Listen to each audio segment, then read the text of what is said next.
مونكو عاد حن مساخو بمحضر كتما مقله وانا كونتات ماخل غيرو منقصاص ناي مختنا انت يمثل زل حصير مبرهن مهابينا صوعناكم بشم كتما محضرن بشم حزب كتما مقلن قعد حن مساخو كمسجن يفوت مو كم كتما محضر سفحتي ناي مخته مدوات حزنا إنا وفيرنا زلنا تنايت مخته ماخلو هلونا حزب تግራይ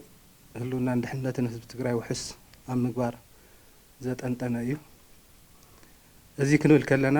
حزب تግራይ ንምንታይ ኩነታት ከም ዘሎ ንጹር እዩ ፍለጥ እዩ ህዝብና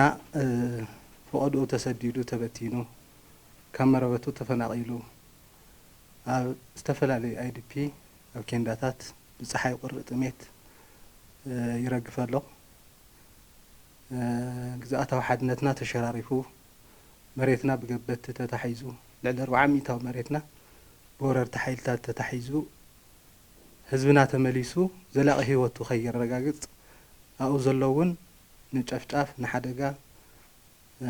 نمقتلتي نأسرات تقاليعو او حماق خنتات يزلو سلازخونه تقول اجندانا كم كتما محدار كخون زغبو اند كخوني لنا مسرح زلنا هلونا حزب تግራይ بزلاقነት وحس مغوار ብሔራዊ ረብሓ حزب تግራይ بزلاقነት ምርጋጽ حزب تግራይ ናብ መረበቱ ተመሊሱ ስሩዕ ህይወቱ ናብ ሩእ ክመርሕ ምግባር ግዛኣታዊ ሓድነትና ምርጋጽ ኣብ ዝሉ አጀንዳታት ማእኸል ጌርና ነቲ አጀንዳ እዚ ክዕውት ዝኽእል ናይ መኸተ መደባት ሒዝና ምንቅስቃስ ኣለና እዚ ንምንታይ እዩ ኮይኑ ከምኡ እንተይልና ሓደ ህዝቢ ኣብ ናይ ህልውና ሓደጋ ክህሊ ከሎ ክሰርሖም ዝግብኦም ቅድሚያ كقومتهم زقبهم سرحتي سريعي زقمت كم كتما محدارون حزب تግራይ ኣብዚ ሕዚ ዘሎ ሓደጋ ካብታ ሓደጋ ከመይ ይወፅእ ካብታ ሓደጋ ንክወፅእኸ ከተማ ምሕዳር መቐለ እንታይ ዓይነት ብፅሒት ኣለዎ እንታይ ክሰርሕ ከመይ ክሰርሕ ምስ መን ክሰርሕ ከመይ ክዋፈር ዝግብኦ ዝብል ኣነ ፂርካ ምውሳድ የድሊ በዚ መሰረት ከም ተጋሩ ከም ህዝብ ትግራይ ከም መንግስቲ ትግራይ استنتصروا نحزبنا كعسلو زخلو اجندات تزلونا توم اجندات ثلاثه يوم نا حدا كم صنا زخلو اجندات زخونه يكون تግራዋይ ፖለቲካው ፈላላይ ይሃልዮ ናይ ረአያ ፈላላይ ይሃልዮ በዘይ ገድስ ዘና አጀንዳ ዚኤን ንህዝብ ትግራይ አጀንዳ ህዝብ ትግራይ ናብ ሓደ ከም ጻ ዝኽእል አጀንዳታት ይን ተነጽረን ዘለዋ ተሓንተ አጀንዳና ተፈቀዶ ተበቲኑ ዘሎ ህዝብና ፈቀዶ ተበቲኑ ዘሎ ወገና نمقتلتا سلاحتاو ጽንተት መጥቀም ይኾይኑ ጅሆ ተታሒዝ ዘሎ ህዝብና حرام ውጻያ ህዝብና حرام ውጺና ናብ መረበቱ ናብ ግዛአቱ ምምላስ بزلاقነት ህልውኑ ምርጋጽያ ታናይ መጀመሪያ አጀንዳ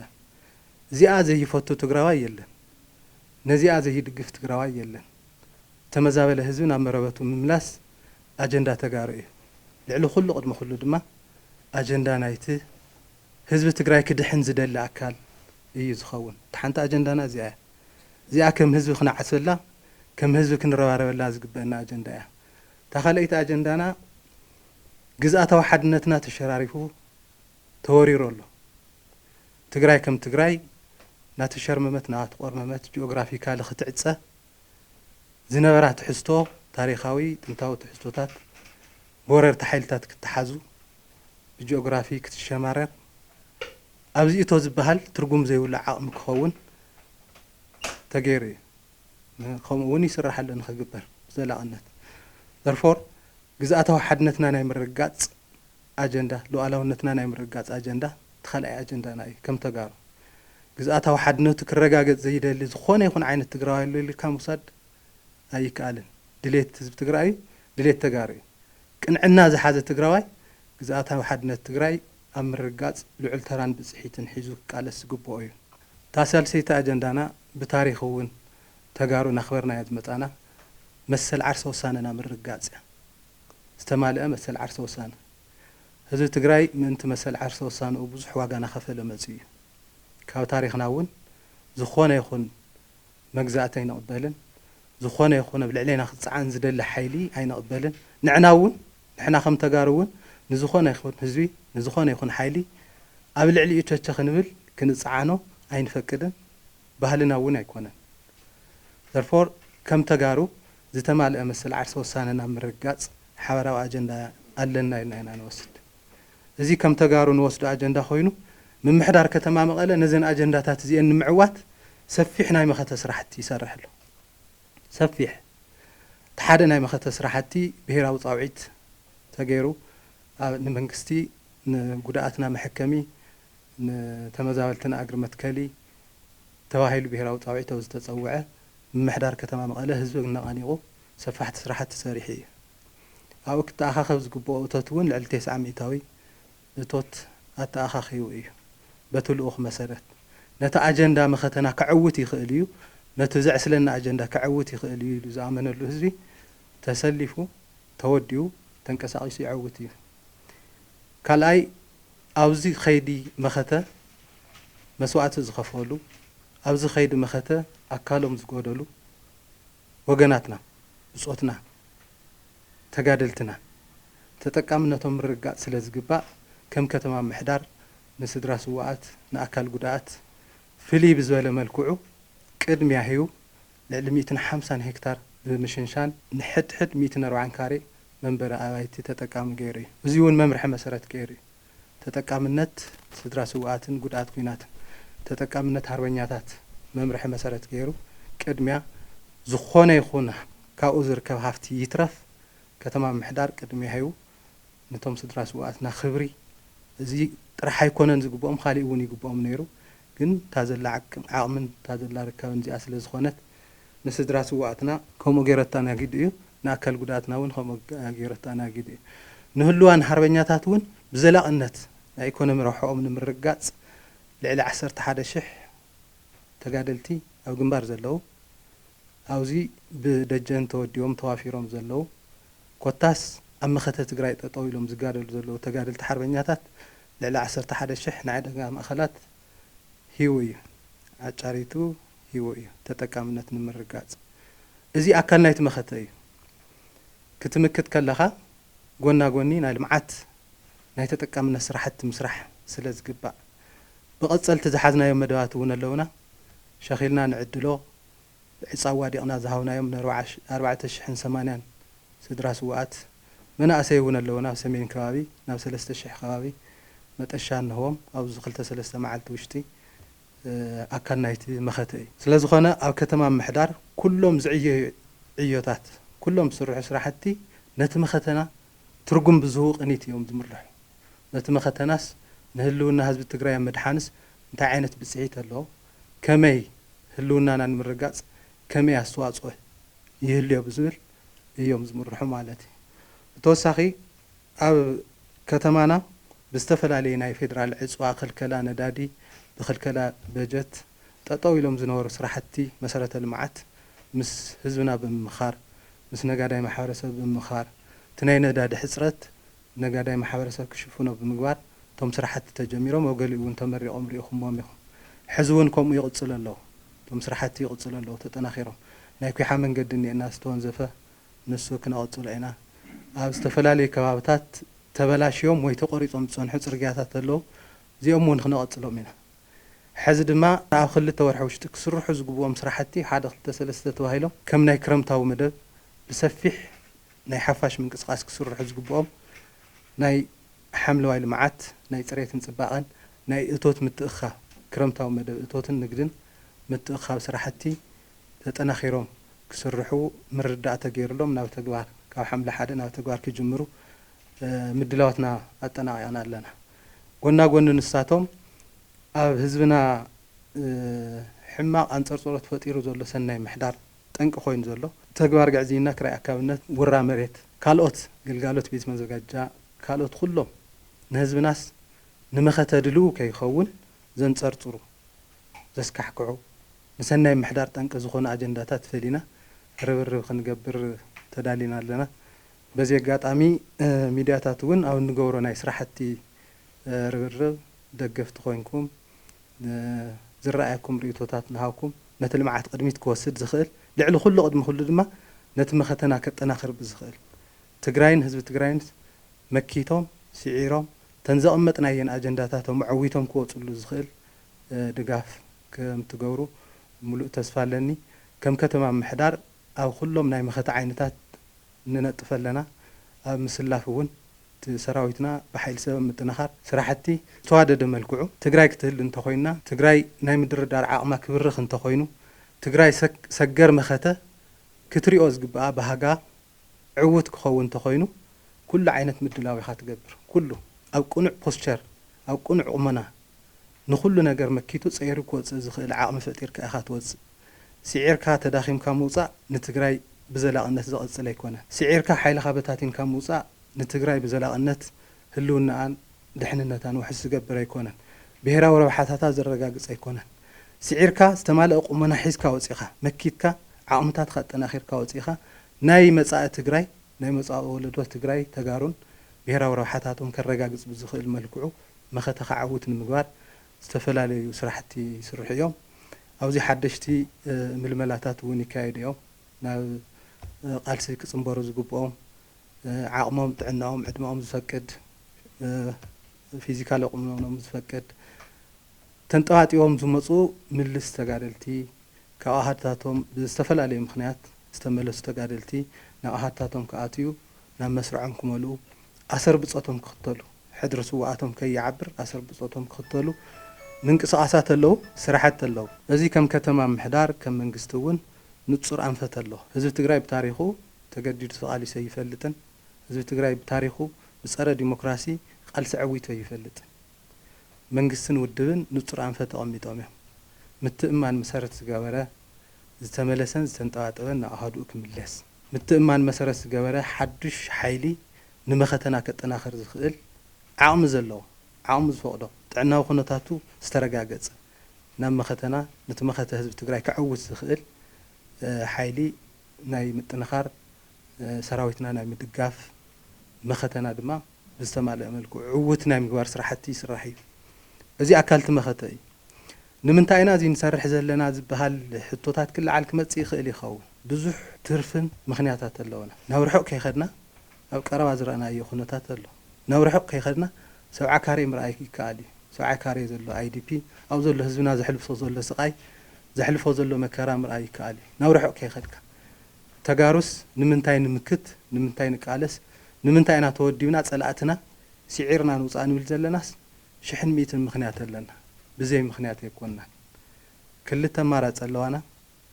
تسعيركا تنبركيكا كم تصلاتنا زدليو هلونا حزب تግራይ نحاسها نحوارون كطف مفقاد حنتي توديوخا حدنتكا سطاطيمخا ابزع سلكا اجندا عسيلكا مكيتكا صلاتكا سعيركا تعاويتكا بزلاقنت بهرا روحا حزب تግራይን بزلاقنت لؤلاو جزات حدنت حزب تግራይ نرغاغيس كاموصا ناي مصاء تግራይ باهغي مرአይን ካልእተ ማራጺ أنا تخال أي أماراتي ممارات زي ولا أماراتي تاريخ أول أخنا دما نزم ممارات زي ولا أمارات تشكيمك أو تعرف نصحة نايمة أي ولده تجراي كتخون ممكات مكلاس نايمة أي ولده تجراي كتخون بروح تسفاز اللي تجراي كتخون ممكات مكلاس مسعر ما أنت زي دما أفتم نايمة خطأ أجندات عسيلك مرورة نزيهم بتوع ديسيبلين ممرح من ممارات زي ولا أجنداي سلازو خنا كم كتمام محدار نزوم أجندات زيهم حجنا لأخ حزبنا لأخ منقستنا كنعوت لعلو كله قدم كله دما حزبنا كابصقم مكراخ نوص زتخالنا ربرب استخالنا سرحتي نسرحنا مزينانا زيونا تناخيرنا خنقصل لينا مالتي دمر بالخانتره كم تجارو قطيمنا نزل حدقه وديو خام كلاس ممارات زي ولا مفتحيه توديو خام كلاس ممارات مفتحي ممارات زي ولا مفتحي مخانو زامن طلاتنا فتن وداوتاتنا ياتي له ناي تجارو عقمتات انت ايين يلوم فاليوم افتن عقمتاتنا ياتي له افتن عقمتاتنا اتيوم كبتوننا كم دليتهم خغورنا كصنوتنا ايم سرح زلو زي بتجوار ونرينا ينا محرت يولو حزب تግራይ حاليت يولو حزب تግራይ كنبر زي فقدو حزب تግራይ تاريخو ባህሉ ቅርሱ حالي يصنيعو كقصل كزلق زي يدليو ግዛአታውን حدነቱ ክረጋገጽ زي يدليو حزو ነው ዝቀረባ ዝወሰኑዎ ሙሳነታት ነዚ ዘጠናኸሩ ውሳነታት ከም ዝኾኑ ንሪአለን ኣብዚ ሓለፈ ናይ ጆኖሳይዳዊ ኹናት ውን ሪእና የና ጾታ ብዘይ ይፈሊ ዘርኢ ብዘይ ይፈሊ ዓሌት ብዘይ ይፈሊ عدمة بزي فلي نخلو زرخوا نخلو ناچفچفو خم زخدو أريهم نايم زي عبيد لسانيو نهزو تقرأ كم زي زبالة حدا كان مكات كم هزبي توديو خا حد نتخاستيم خام كلاس ناي قدني حزي من تسلام لنا ناي وعلى بريتوريا فرمنا 3 عامات ملو واغا زيولو هزبنا وين فقدو تبتينو سلاحتاو صنتتنا ترغاغص ازمصلو خناتات احلفنا لنا نزي بزح واغا خفينا لنا تاچلانچل سلامس بزغبا تطقيمنا هزبنا تن بهراو روحو مسارتاو حتوتات كملس يزبل تسفا غيرنا بزح رحقات خيرنا هنا خفولو زغبون واغاتات ون خفيلنا هنا من تسلام ازي خوينو نهالي صلاتنا غن سلام سلازي ديلو ዋናነት ድማ ዓላማኦም ካሊ ስለ ዝኾነ ዘይፈጸምዎ ፕሮጀክት ስለ ዘለዎ ነዚ ፕሮጀክት ንምፍጻም ብዙሕ ስራሕትና ሰርሑ መጽዮም እዮም ውዕል ፕሪቶሪያ ጥሒሶም ኣብ ልዕሊና ተኽስ ጀሚሮም እዮም ድብዳብ ጀሚሮም እዮም ውዕል ፕሪቶሪያ ጥሒሶም ንዓንቀጻት ፕሪቶሪያ ንጎኒ ገዲፎም ኣብ ልዕሊ ህዝቢ ትግራይ ክወፍር ዝኽእል ሓይሊ ናወደው ናዓለሙ ናሰለፉ መጽዮም እዮም ውዕል ፕሪቶሪያ ገዲፎም نتግራይ ከምቲ ናይ ቅድም ሓዝ ዝገበርዎ ብኩሉ ከባቢታት ብዙሕ ሓይልታት ናውፈሩ ናኸውዋ መጽዮም እዮም ኣብዚ ኸይድ እዚ ኣብዚ ኽባዚ ኣብዚ ከምዚ ዝበለ ኩነታት ጸላእትና ድማ ድሌቶም ዘወንዘፍዎ ፕሮጀክት ንምፍጻም ዝንቀሳቐስሉ እዋን ኢድካን እግርኻን ሒዝካ ምጽናሕ ማለት ትዝጀመርዎ ፕሮጀክት ክውድኡ ዕድል ምፍቃድ ማለት እዩ ኣብ ስጡሕ ጎልጎል ረኺቦምካ ከም ድሌቶም ክገብሩኻ ማለት እዩ ዘርፎር ከም ህዝቢ ነቲ ዝመጽእ ዘሎ ሓደጋ تداليخا ناي ممكات صراح كم هزبي نتزمت زل حدقة توديوخا تقاليسكا ناي مسعر صراح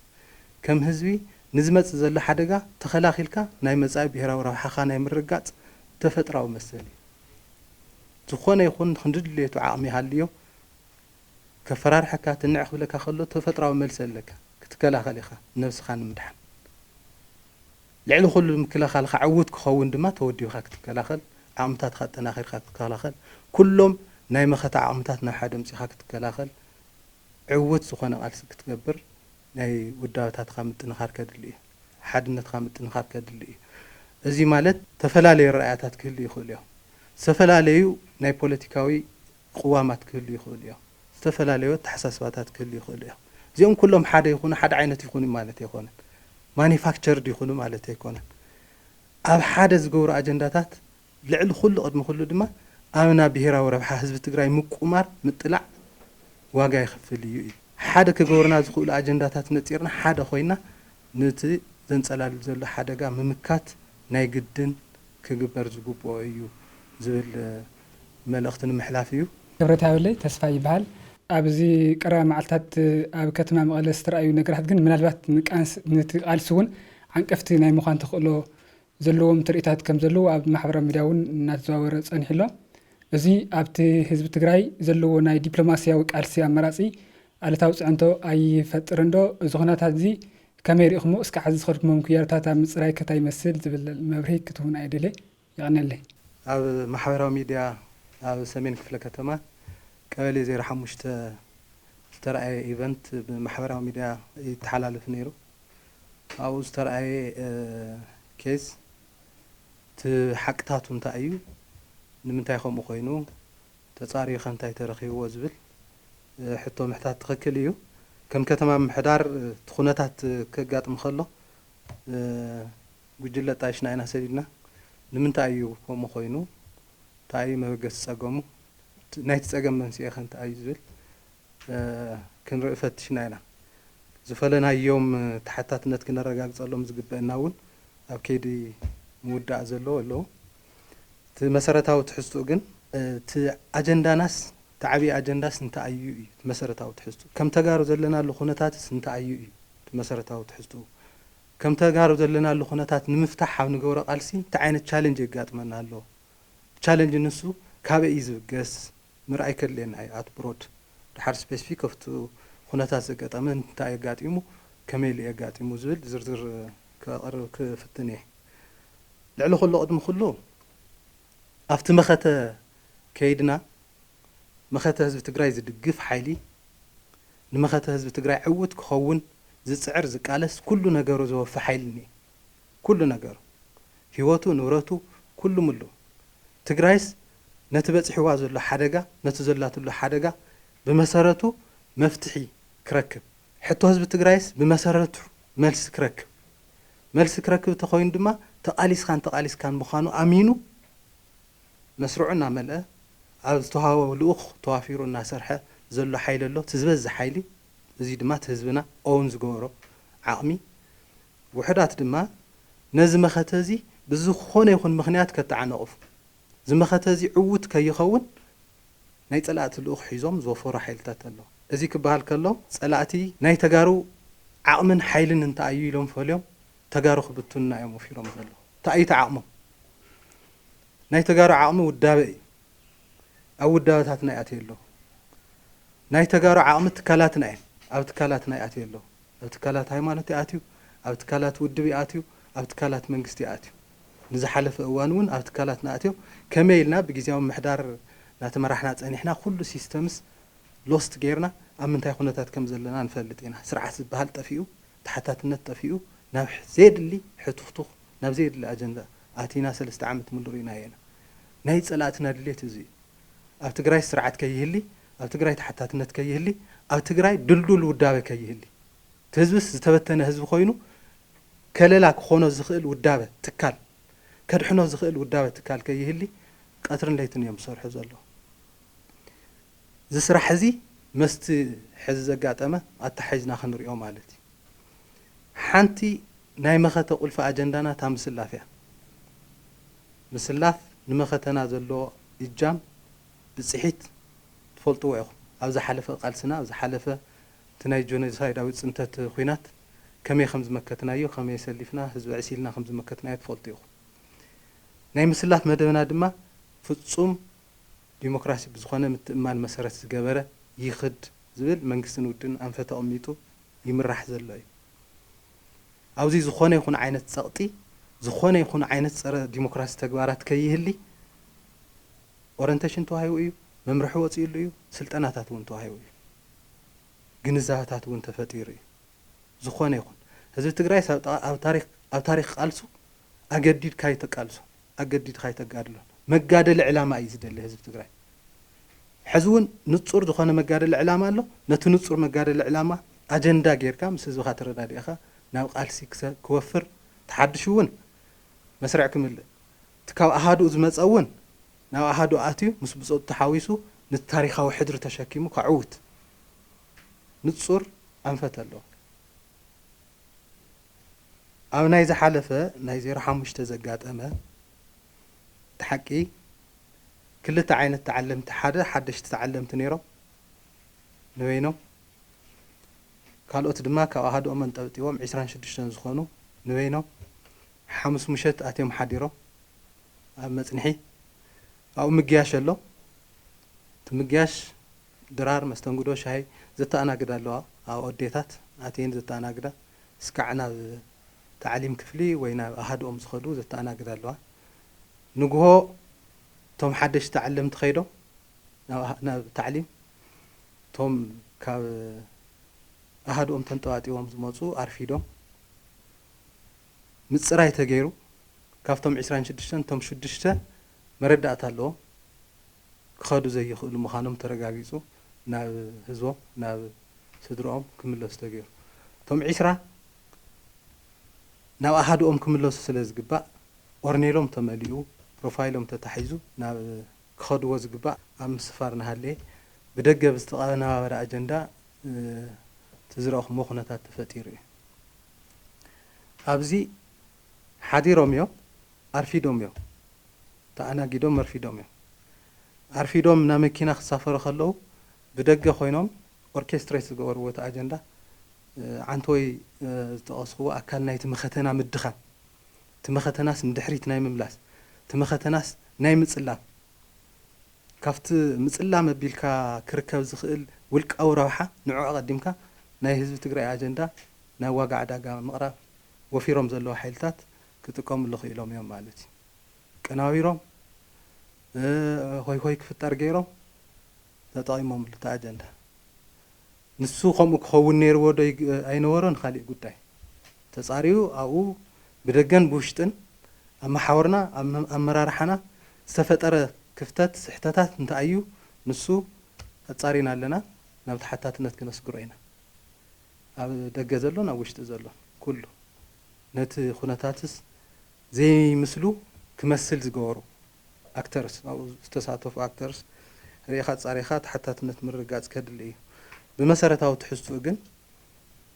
ክንምክት ክንቃለስ ድሌት ዘይብሎ ኣብ መንጎ ትግራይ ትስዕር ኢሉ ትግራይ ንኽትስዕር ኩሉ ነገር ዝኸፍልን ኣብ መንጎ ትግራይ ትሰዓር ኢሉ እሞ ትግራዋይ ኮይኑ መንነቱ ዝሸጠ ዘሎ ግጥም ልኡኽ ናይ ጸላእቲ ኮይኑ ናይ ጸላእቲ ልኡኽ ተሸኪሙ ልኡኾም ከፈጽም ዘሎ ግጥም ዝነዓቕ ይኾነ እዚ ካብቲ ብሄራዊ ረብሓ ካብቲ ዓንቶይ ዝጠቐስክዎ ኣጀንዳታትና ዝወፀ እዩ ኣብ ሓደ ኣጀንዳ ክነዓስል እናተግበአና እሞ ክዕስለና ዝኽእል ኣጀንዳ ትኽክለኛ ኣጀንዳ እናሃለየ ነዚ ንጎኒ ገዲፍካ ረብሓ ህዝቢ ትግራይ ብትነቢልካ ነታ ትረኽባ በታ ንሸዓ ትረኽባ ሒሳብ እናሓሰብካ ምኻድ ትኽክል ኣይነበረን ባህሊ ተጋሩ እውን ኣይኮነን ኣብ ታሪኽና እውን ከምዚ ዓይነት ፍጻመ ኣይነበረን የለን እዚ ታሪኻዊ ስሕተት እዩ ብመሰረቱ ክእረም ይግባእ ገሊኡ ተደናጊሩ ዝኣተየ እንተልዩ እውን ካብቲ ምድንጋሩ ክወፅእ ኮነ ኢሉ ዝሰርሕ እንተልዩ ድማ ተወዲብና ንቃለሱ ንህዝቢ ትግራይ ዝጠቅም ኣጀንዳ ኣይኮነን እቲ ኣጀንዳ እዚ ንህዝቢ ትግራይ ዝጠቅም ኣጀንዳ ንጹር እዩ ኣብ ሕማቕ ኩነታት ኣሎ እዚ ህዝቢ እዚ ካብቲ ሕማቕ ኩነታት ነውፅኦ እየ ነድሕኖ እዩ ኣብ ምጥፋእ ሓደጋ ኣሎ እዚ ህዝቢ እዚ ካብ ምጥፋእ ሓደጋ ነውፅኦ እዩ እቲ ኣጀንዳ ብፍላይ ናይ ጸላእቲ ልኡኽ ሒዝካ መጺኻ ነቲ ናይ ህዝቢ ትግራይ ኣጀንዳ ትኹረት ከይረክብ ኣብ ምግባር ዝስራሕ ዘሎ ስራሕ ትኽክል ኣይኮነን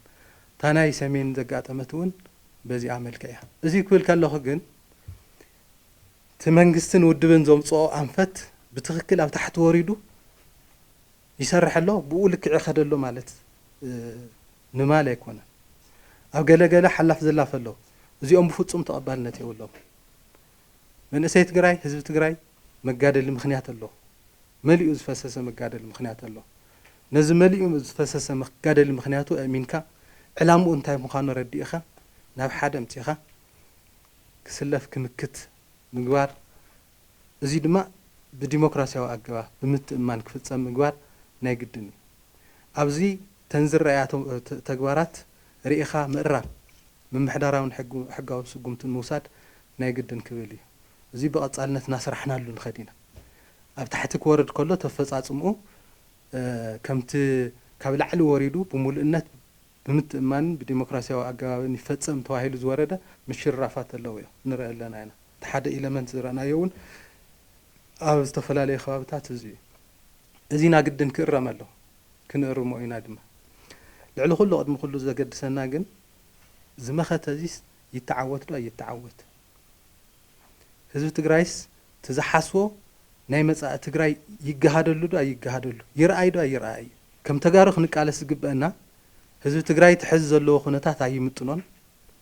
ብታሪኹ እውን ንከምዚ ዝበለ ኩነታት ክሽከም ኣይኽእልን ክሽከም ስለ ዘይኽእል ብዙሕ ዋጋ ከፊሉ እዩ ናይቶም ዋጋ ዝኸፈሉ ሕድር ኣለና ትባሃጊ ህዝቢ ትግራይ ምግሃድ ነዚ ዕላማ እዚ ዓትዒትና ህዝቢ ትግራይ ካብቲ ሓዝ ዘላቱ ኩነታት ናብ ዝሐሸ ናብ ዘላቒ ህልውንኡ ዘረጋግጽ ኤንድ ናይ መጻኢ ብሩህ ተስፍኡ ከረጋግጽ ናብ ዝኽእል ንውሰዶ ነስግሮ እዩ ኣብዚኣ ኩሉ ክረባረብ ዝኽእል ዓቕምታት ኩሉ ወዲውካ ምጥቃም ናይ መንግስትን ናይ ውድብን ስራሕ ይኸውን ኩለን ኣጀንዳታት ናብዚኣ ክመጻ ምግባር ናይ መንግስትን ናይ ውድብን ስራሕ ይኸውን እዚ ክንብል ከለና ዝተፈላለየ ፖለቲካዊ ረኣያ ተሓሳስባ ኣይሃሊ ማለት ግን ኣይኮነን ውድብ ሕወሓት መንግስቲ ክምስርት ከሎ እውን ንፖለቲካዊ ስነ ምህዳር ናይ ምስፋሕ ኣጀንዳ ሒዙ ናይ ፖለቲካዊ ዘተ ፖለቲካዊ ፍልፍል ዝተፈላለዩ ኣመራፂ ሓሳባት ክመፁ ኣጀንዳ ሒዙ ዝተቃለሰሉ ዕላማ እዩ እዚ ብመሰረቱ ዝሽርሸር ኣይኮነን ነዚ እውን ዘጠናኽር ስራሕ ምስራሕ እዩ ከድሊ ተተርእዮ ግን ተሓቂ በቲ ዝገለጽክዎ እዩ እዚ ቀሊል ምልክት እውን ኣይኮነን ውሽጥና እውን ክንርኢ ኣብ ውሽጥና ዘሎ ጸገማት እውን ክንፍትሽ ፈትሽና መኣረምታታት ክንወስድ ኮነ ኢሎም ናይ ህዝቢ ትግራይ ኣጀንዳ ክዕጸፍ ዘይሽሙክሁ ዝንቀሳቐሱ ዘለዉ ሓይልታት እውን ኣደብ ክገብሩ ክመሃሩ ክንመሃሃረሉ ክንመኻኸረሉ ኣብ ናይ ህዝቢ ትግራይ ኣጀንዳ ሓቢርና ንቃለሰሉ ዕድል ክንፈጥር ከም ከተማ ምምሕዳር ንስራሕ ኢልና ኣለና እቲ ኩነታት ግን ነዚ ዝመስል ማለት እዩ